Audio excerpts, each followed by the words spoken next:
Well, good evening, everyone. So I might be the only meteorologist in the room, so I'll take the credit for the weather today. But the bad weather you're going to have tomorrow is not my fault. So I'm going to talk to you tonight about the issue of environmental corrosion that takes place on the limestone surfaces of the Mesoamerican heritage sites in Mexico and elsewhere in Latin America. And as Dr. Tripathi said, I do each year teach a study abroad course where I bring groups of students down to Mexico to research and to study this very thing. And that's very unusual because in the world of atmospheric science, study abroad basically doesn't exist. So anyways, I'm going to start you off with a video, because everybody likes videos, right? The course begins with a couple of days in Milwaukee with traditional classroom instruction that includes some Spanish instruction. Then we travel to Mexico.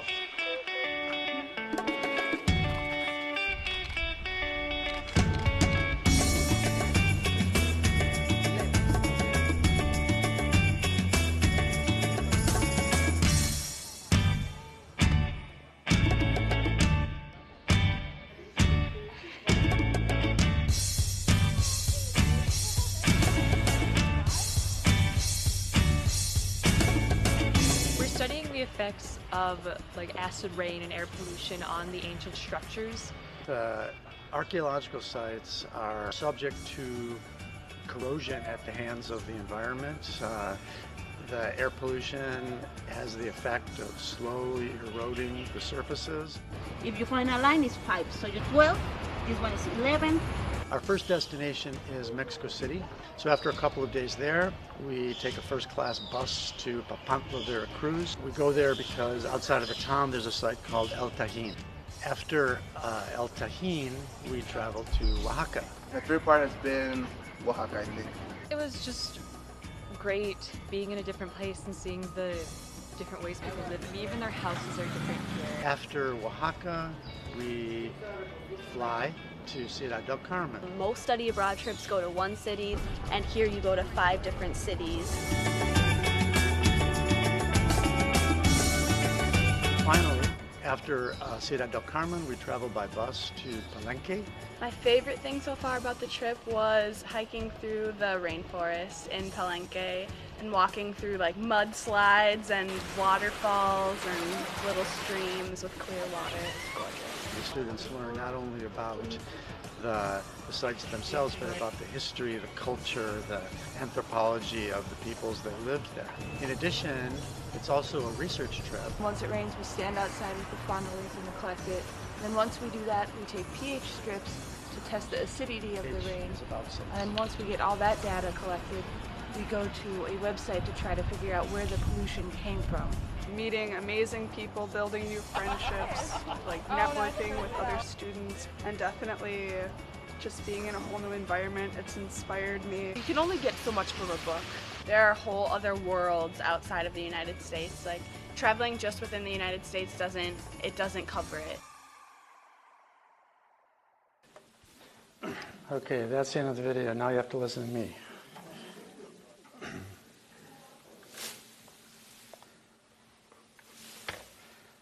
Okay, so stuff that's written here is basically a reminder to me, so I remember what to say. So first I want to let you know how I got involved in this business. I mean, I'm a meteorologist, I work at UWM, and just like a typical university professor at UWM, half my job is teaching, half my job is research, more or less. And so in 2001, my wife and I decided to take our kids, who are now 21 and 24, to somewhere to practice our Spanish. Because I learned some Spanish in high school and college a little bit, having forgotten most of it by then. My wife, same deal. And my kids were starting to learn it in middle school and in grade school where they teach them kind of like teaser language classes. And by looking at a combination of geography and the cost of airfares, we figured out that the cheapest place that we could go where we could actually speak Spanish, you know, as opposed to like Cancun, for example, where you can get cheap flights, but it's a tourist destination, everybody speaks English there, was Mexico City. So we decided to go to Mexico City. We stayed there, we pulled the kids out of school, they were young, we could get away with that then.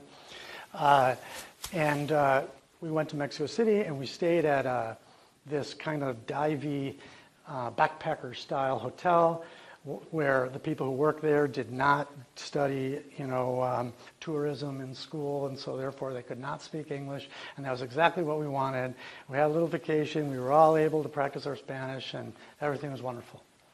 Well, while we were there, you know, me being the meteorology nerd that I am, I decided to go visit the university there where they have the University of Mexico. It's called UNAM, U-N-A-M.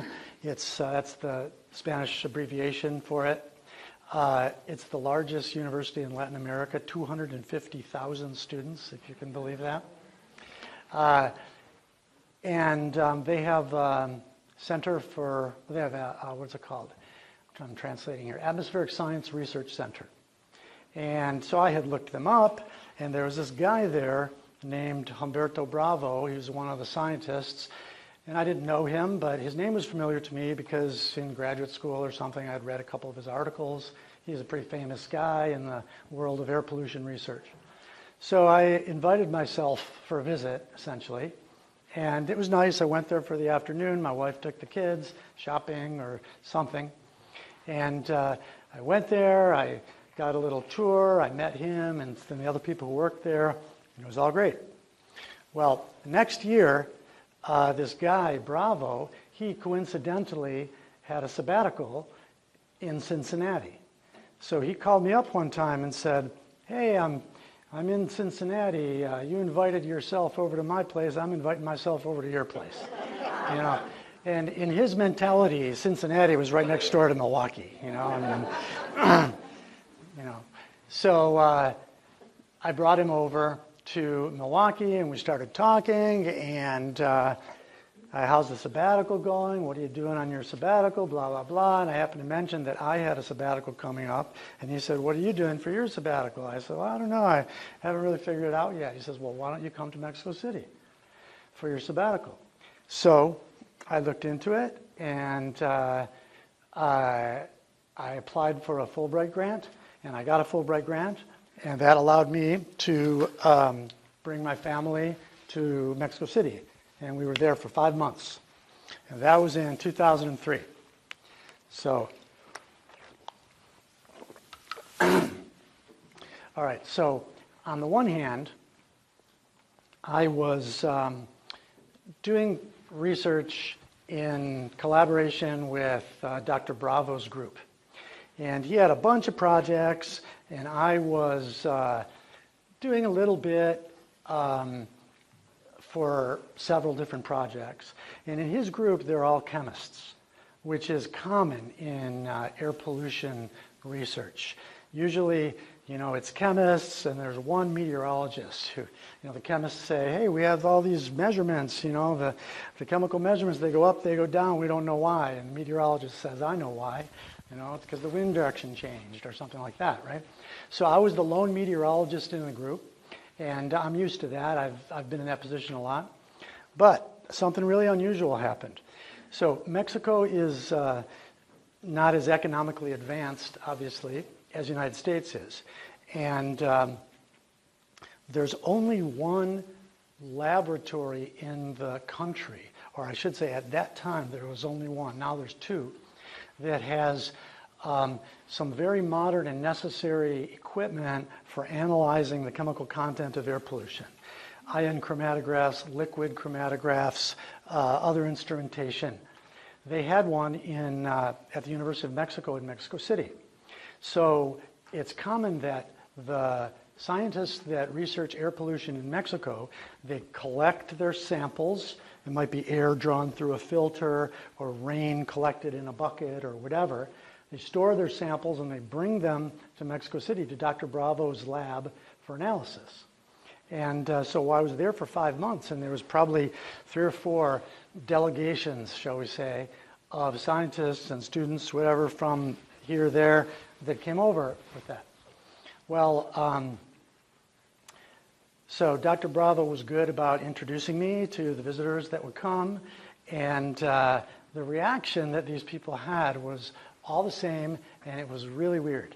You know, they would meet me, and he would introduce me as a meteorologist from Milwaukee, visiting, staying here for several months, and they would say, "A meteorologist? Really? Can you come to my university?" Because I didn't know this at the time, but it turns out that it is really, really hard to learn anything about meteorology in Mexico. There's only one university that offers a degree program, and that's in Jalapa, Veracruz, where jalapeno peppers were named after, Jalapa.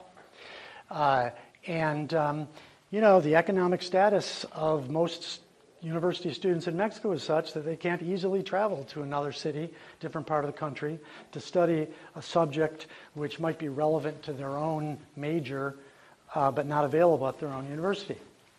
So people in environmental fields, which in Mexico is most commonly chemical engineering, but people having anything to do with the environment who normally would take a class or two in meteorology can't do it. So I met groups of people from 3 different universities, and I got invitations to come and give like a 2 or 3 day workshop on meteorology in each of those 3 universities. And it wasn't because I'm special. I'm not really special. It was because I was a meteorologist, and that's unusual for them. So I began doing that regularly, even beyond 2003. A couple times a year, I would get asked to come down to various universities to give 2-3 day workshops. Sometimes it increased to 4 or 5 days. I never accepted their offers of salary, their offers of payment, because I let them pay my expenses, my travel and stuff, but I kind of figured it was sort of my professional service or something like that. And this kind of grew and grew, and it morphed into the situation now where now I teach a full semester class every summer in Mexico called Meteorological Aspects of Air Pollution. I cram it into 2 or 3 weeks because I don't like to be away for 4 months or something. And so that's what I do. So I kind of developed this niche for myself pretty much accidentally. And these are the places where I go most frequently. Monterrey I haven't gone to for a while because that's a place that has a lot of the drug violence activity, and the U.S. State Department has warned Americans to stay away from that place. So I've been staying away from there. But the other places I go. Okay, so that's how I got involved in this Mexican research.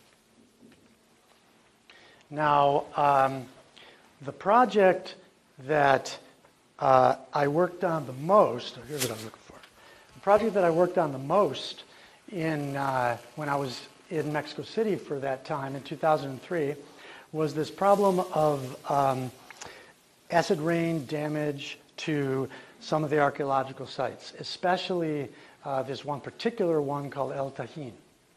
And that project just kind of grabbed me, and I really liked it, and I kind of ran with that project, and I worked on it more than some of the others. So let me sort of switch from my background to some of the science stuff now. So let's talk a little bit about acid rain. So this is an overview of acid rain. Acid rain is a really complicated and interesting phenomenon.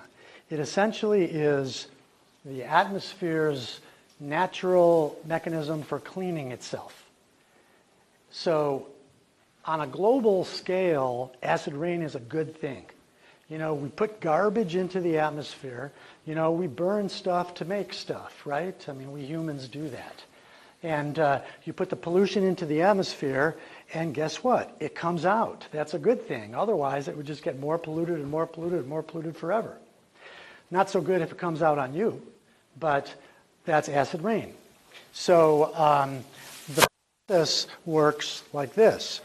The emissions, that means that's where the pollutants get emitted, get put into the atmosphere. So these can be direct emissions, like carbon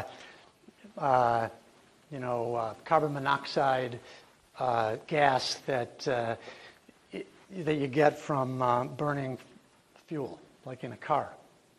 They can also be what we call secondary emissions. So that's like ozone, where nothing emits ozone into the atmosphere. Ozone forms via chemical reactions involving pollutants that are already in the atmosphere. And they can also be natural. Most of the stuff that's not air in the atmosphere is natural.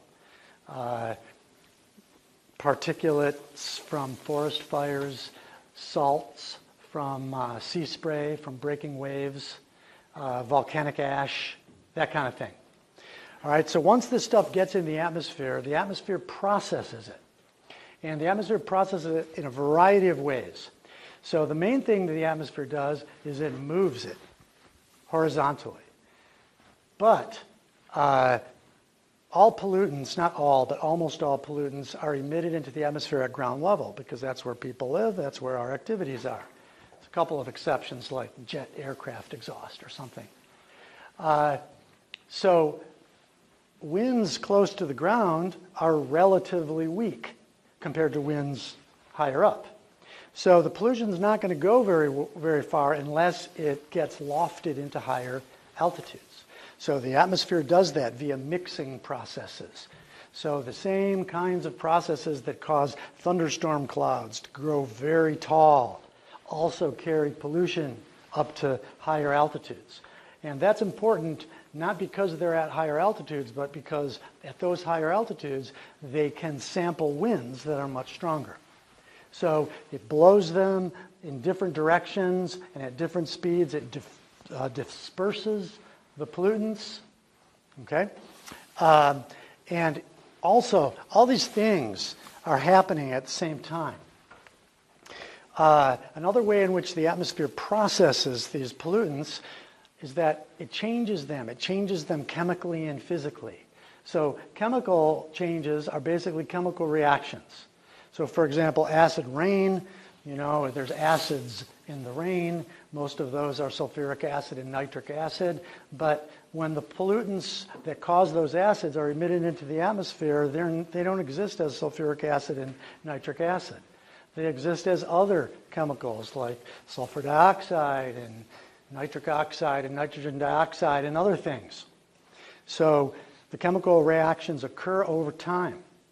Now, many of these chemical reactions are accelerated in the presence of liquid water. So that means that when air is incorporated into a cloud, normal process happens all the time, the chemical reactions go much faster. Okay? And then those very same clouds, they absorb those chemicals. That's called scavenging.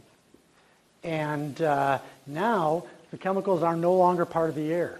They're part of the liquid water in the clouds, or solid water if it's frozen. Then the last step is removal. Okay? So the general term for this process is acid rain, but technically we call it acid deposition because the removal doesn't have to be with liquid precipitation, with rain. It can be with solid precipitation, in other words, snow, and it can also be without precipitation at all. You have a molecule of gas, a gaseous pollutant, or a tiny microscopic particle of some kind of pollutant happily moving along with the wind, and it can strike the leaf of a tree and stick. So it's removed. That's called dry deposition. So, and then also fog is another thing in high altitudes. So fog is a cloud. There's nothing special about fog. Fog is a cloud that occurs at ground level. So when the cloud droplets or fog droplets contain acids, and a cloud droplet strikes the leaf of a tree or something, then that liquid and any pollutants it contains are removed. So that's fog deposition. All right. So in the why do we care department, acid rain has some nasty effects on the environment. Now, as I said before, from a global perspective, acid rain is a very, very good thing. We would absolutely not want it to not exist, because that would mean that the atmosphere would just get more and more and more and more concentrated over time until it's toxic, and then we'd all die. So we want to have acid rain. However, when the pollutants come out over sensitive areas, then you have a problem. And by the way, now I'm straying from my area of expertise, which is meteorology, but getting into the political arena, acid rain is a really difficult thing to legislate, because this is what we call a long-range transport phenomenon, meaning that the pollution is emitted into the atmosphere by automobiles, factories, industrial processes, whatever, and then it comes out hundreds or even thousands of miles downwind. So, Canada, for example, southeastern Canada might be getting mad that their forests are dying, but they have no jurisdiction over the industry in the Ohio Valley, for example, that's mostly responsible for that kind of stuff. So acid rain is a difficult issue for that reason as well. Fish are particularly susceptible to acid rain, to the stresses of acid rain. And interestingly enough, it's mostly not the acidity of the water that harms the fish. What it is the acidity of the water causes toxic metals, toxic chemicals to leach out of the soils and the rocks at the bottom of the lakes and rivers. And it's those toxic things that kill the critters. So again, just another example of a complexity of acid rain. That's why it's a fascinating thing. And probably one of the biggest problem of acid rain is acidified lakes. So acidified lakes tend to occur in areas that don't have a lot of topsoil. So, for example, the northeastern U.S., upstate New York, Maine, northern Wisconsin to some extent, are areas that are very sensitive to the effects of acid rain. And that's because the water, the rainwater might not fall directly on the lake. It might fall in the surrounding area and drain into the lake. And soil has a buffering capacity. Soil has the effect of neutralizing the acids. So if there's not very much topsoil, then it goes into the lakes and rivers unneutralized, where it can be particularly damaging. And I always think it's a kind of a beautiful but sad irony that an acidified lake looks really beautiful. The water's crystal clear, but that's only because everything is dead inside. So, more near and dear to my heart, another problem with acid rain is its effects on man-made structures. Bridges, monuments, sculptures, etc. Many of these structures are subject to corrosion. And corrosion, by the way, is a natural process, like a piece of metal rusting when it's left outside. That's a natural process. It's basically a slow release of the energy that was used to make that bicycle frame or whatever. It's natural. However, in the presence of acids, that process is accelerated. And in terms of historical monuments, that's not something that you want.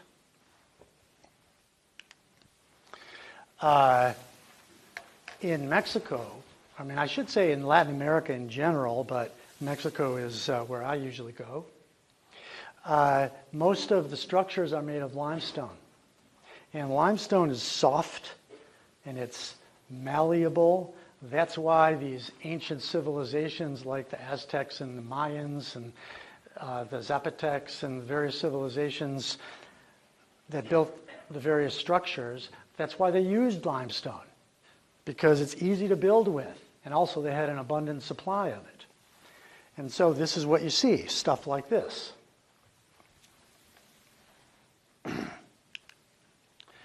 Okay, so let's talk a little bit more about science of acid rain. So in order to collect and analyze, study acid rain, we use this very simple but clever instrument that's called a wet-dry precipitation collector.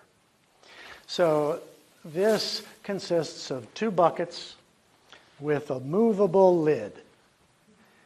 And on one side, on the other side, the back side of this, there's a little sensor like this that is a moisture sensor, and it's heated. So when it detects moisture, in other words, when raindrops start falling on it, then the lid moves from where it is over to the other side. So this bucket on the left there, we call the dry bucket, meaning it's only open when it's not raining. And that can be analyzed and measured to get an idea of the amount of dry deposition, the acids that come out of the atmosphere when it's not raining. When this sensor detects moisture, the bucket moves to the left, and this one is open, and so that's the wet bucket. This sensor has a heater, so the heater slowly evaporates the liquid that's on it. So it's raining, and finally it stops raining. The heater evaporates the remaining drops of liquid on it, and then the bucket moves back to its original location.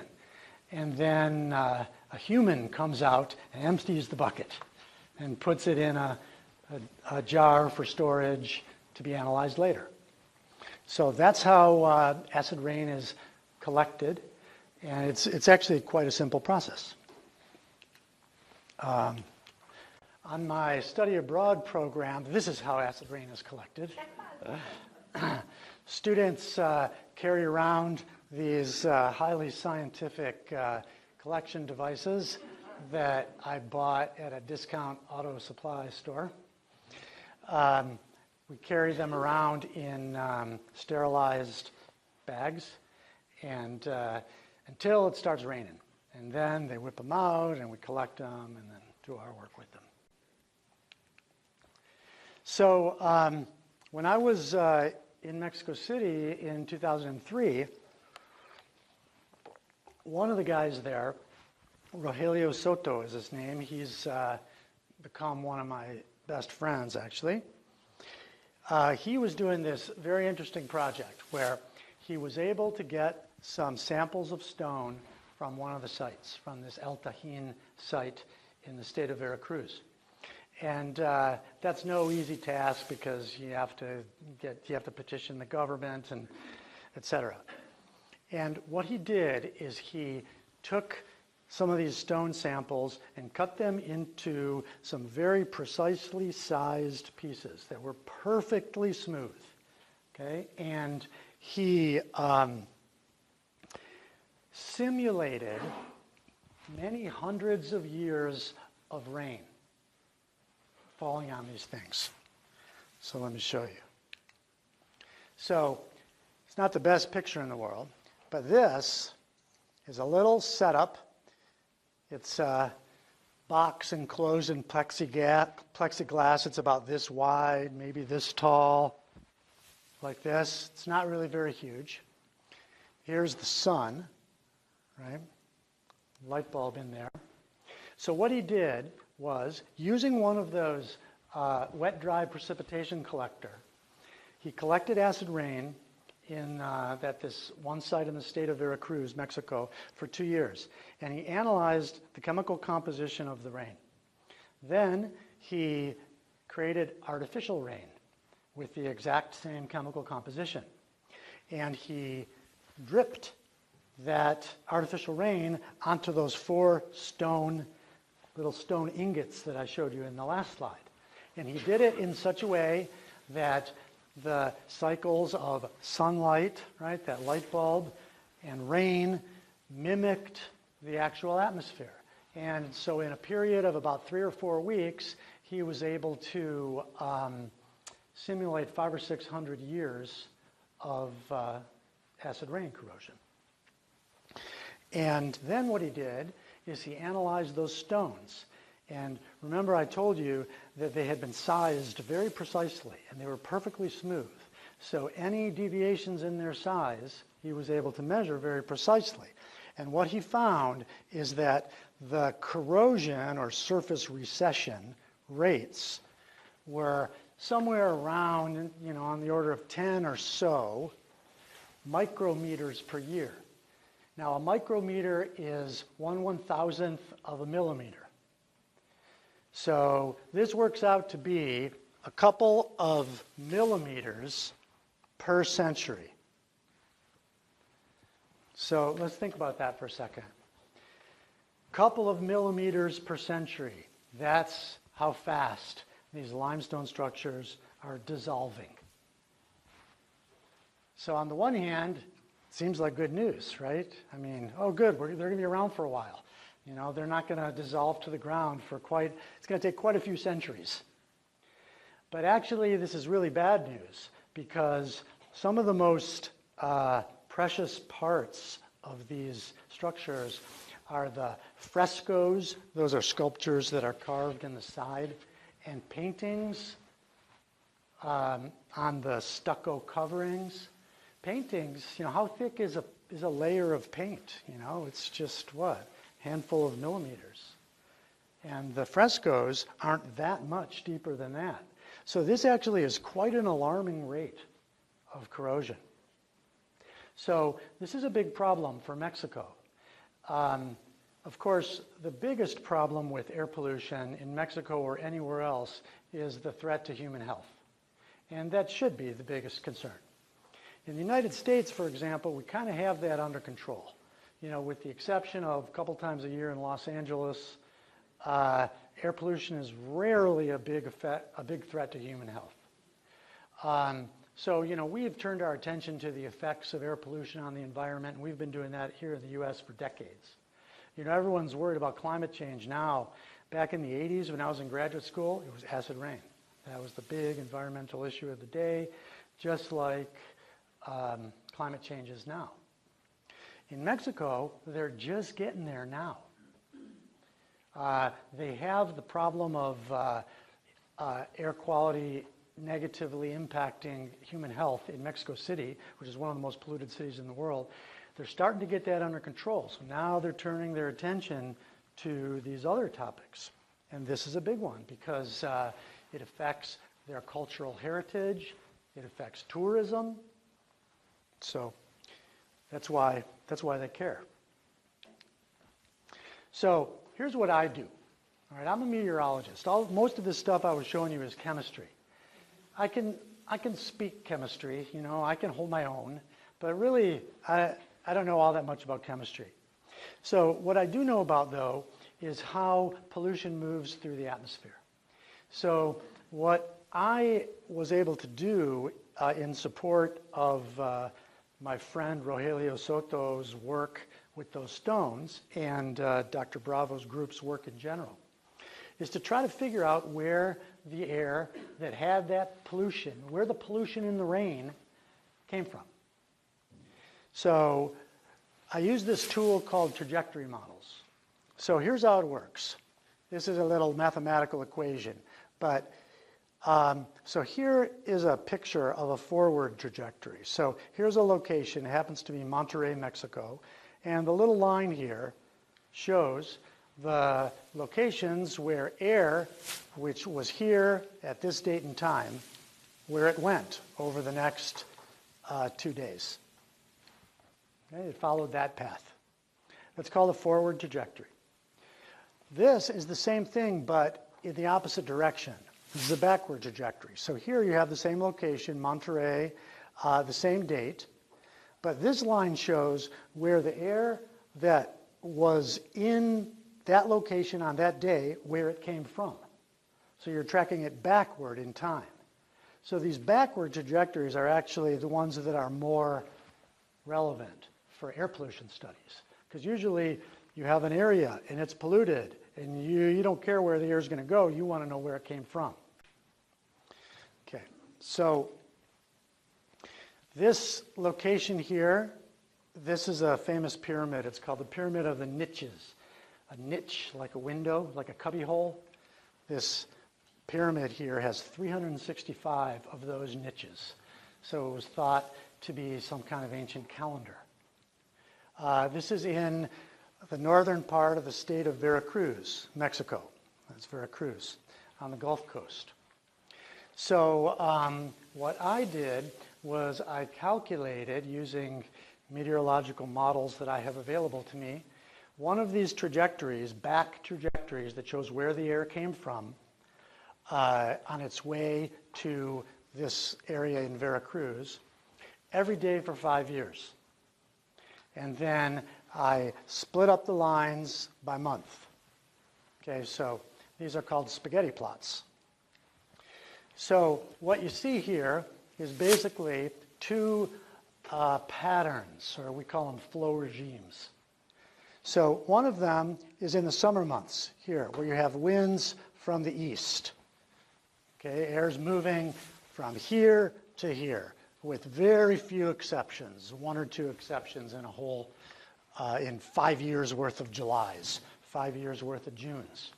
All right. So if you know anything about meteorology or climate, this shouldn't surprise you, because this is the tropics, and in the tropics you have the trade winds, and the trade winds blow from the east or from the northeast. Okay. Now, in the other months of the year, basically from September through April or so, you have kind of a half and half deal going on.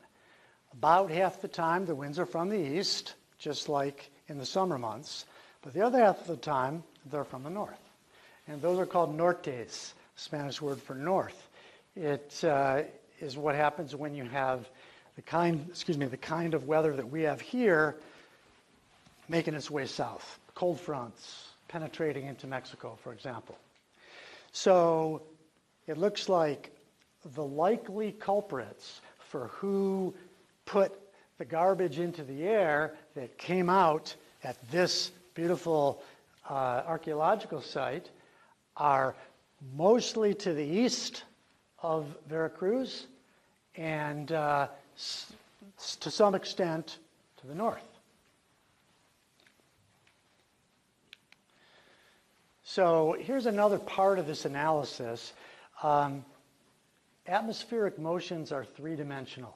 You know, when we talk about wind, we think of it as two-dimensional. You know, the wind is northwest, you know, or we have a southerly wind or whatever. But really there's a vertical component to the wind as well. And the typical vertical component of the wind is about 1/100th as large as the horizontal component. So it's very small. But over a number of days, you can have, you know, a couple hundred meters or more of vertical movement. Okay, and that can be significant. So what this graph shows is, here's altitude. What you see here plotted is pressure. Meteorologists love their barometers, you know. When the pressure goes down, altitude goes up. So although it says pressure, you can interpret this as altitude going up.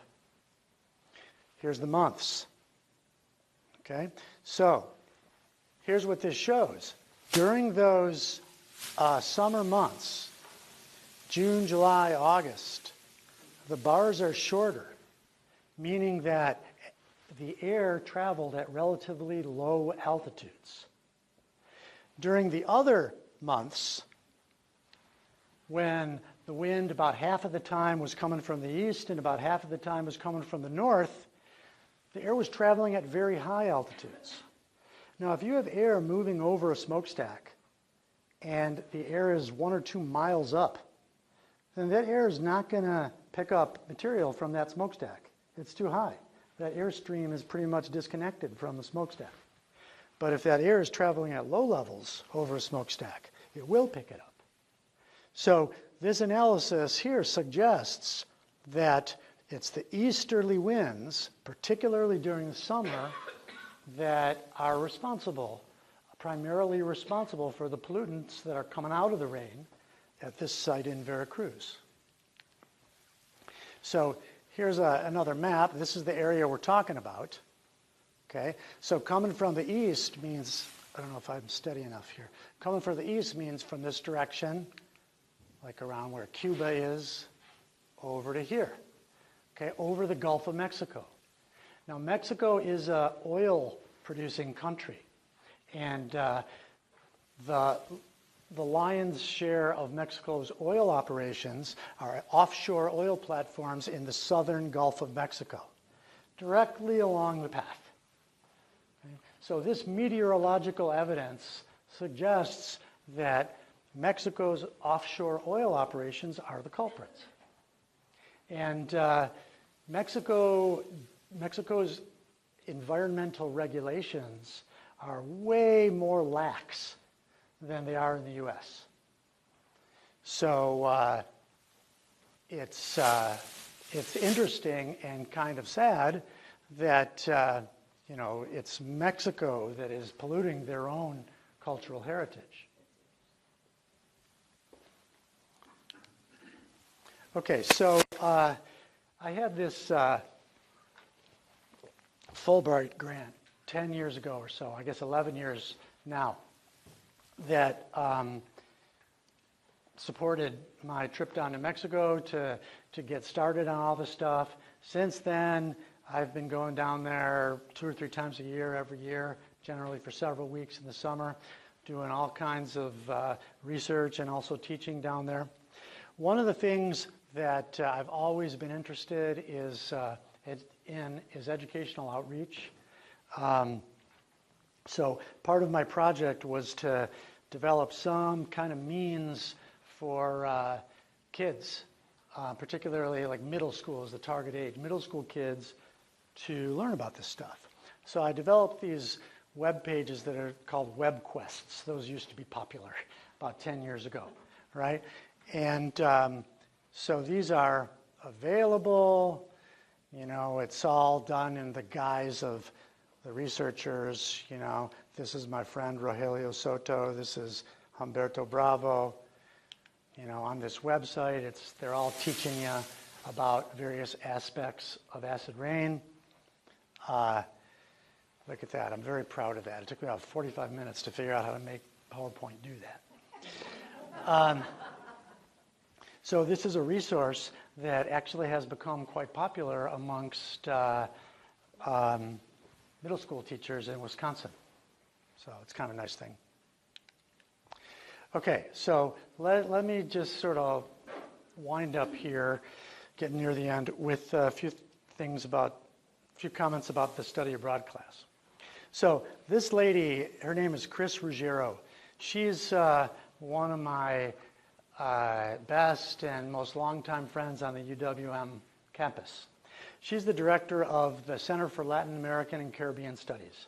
And because I'm involved in Latin American stuff, I've known her for a long time. We've worked together in a variety of ways. Well, several years ago, Chris and I were having lunch, and she said, have you ever thought about teaching a study abroad program about this topic? She says, I think students would enjoy learning about this. And I said, what's study abroad? I had never even heard of it. And she explained what study abroad is. And I said, no, we don't do that in atmospheric science, in the world of atmospheric science. We don't do that. And she very wisely said, why not? And I didn't really have an answer for that. I never thought about that. There was no good reason. So I went ahead and over the next year or two, I developed the study abroad program, which at the time, this is supposed to be text. I have no idea why it looks like that. At the time was the only study abroad program in the world of atmospheric science ever. Now, some Googling has revealed 2 others. So it's still a new thing in the world of atmospheric science. So we go in January, the interim semester in between the fall and spring semester that we very cleverly at UWM call winterim. Do you guys call it that here? Yes, okay, you guys are clever too. So we go to these 5 locations that are not called 5 %. This coming January, will be the 5th time, the 5th group I've brought down there. Application deadline is October 15th, so you've got plenty of time if anybody's interested. People from other universities and colleges besides UWM are welcome. We have had people from other places come. So I'll tell you just a little bit about this program to sort of close things out. So the main goal of the program is a science.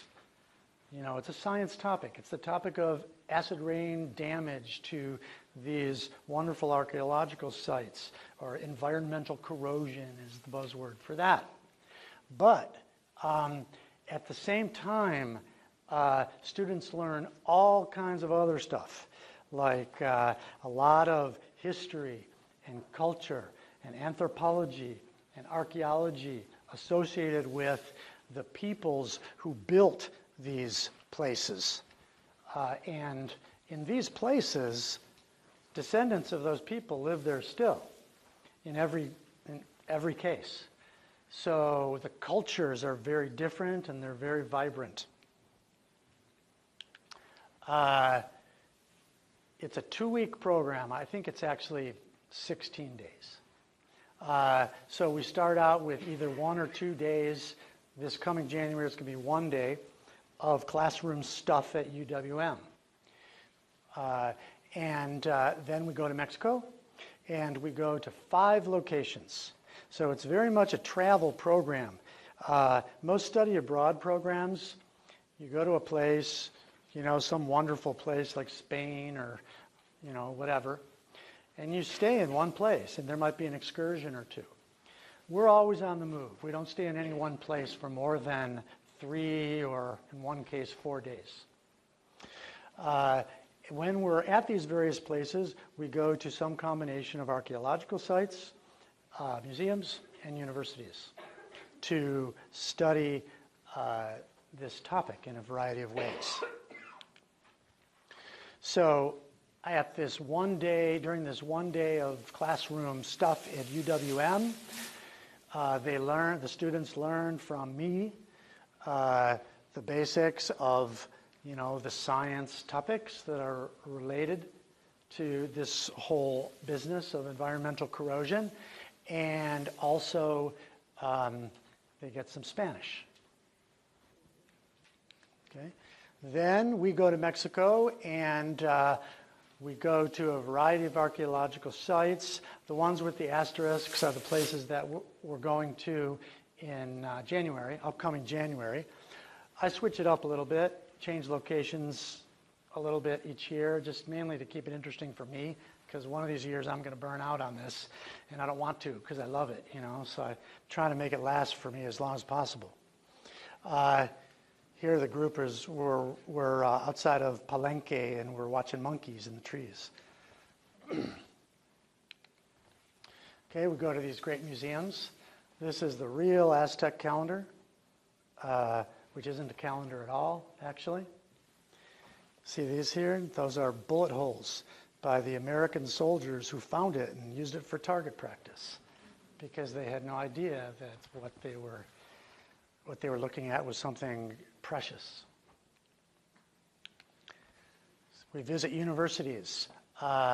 Last couple of years, I've been going to Ciudad del Carmen, which is in the state of Campeche in the southeast, but other years we visited other universities.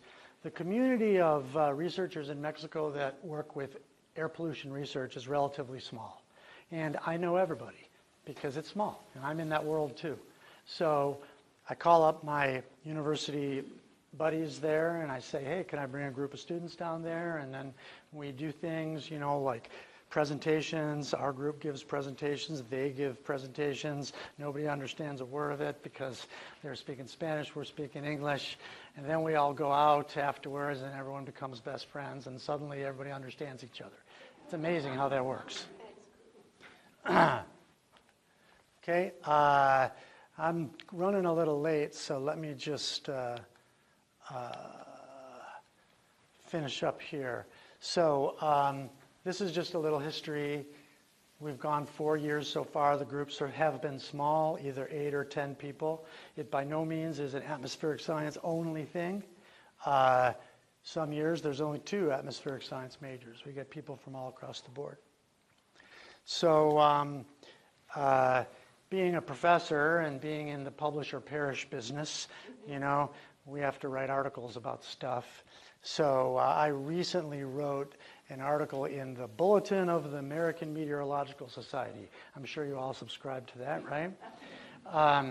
Describing this program, and there are a number of copies of that if anybody is interested. Also being passed around are like a 1-page flyer with information about the class and a detailed syllabus, which is like a 25 or so page document that tells you exactly what we do every hour of every day.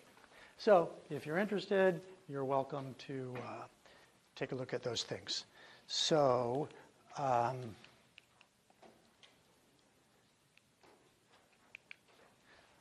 wanted to show this picture. So this is one of our students. His name is Al. We went to this little town in Veracruz called Papantla, and he was sitting down just kind of, chilling on a bench, and this one family came up and put their baby in his lap because they never had seen an African-American person before, and they thought it would be good luck for their child. Very sweet. Anyways, I think I'll end here. Thank you for listening.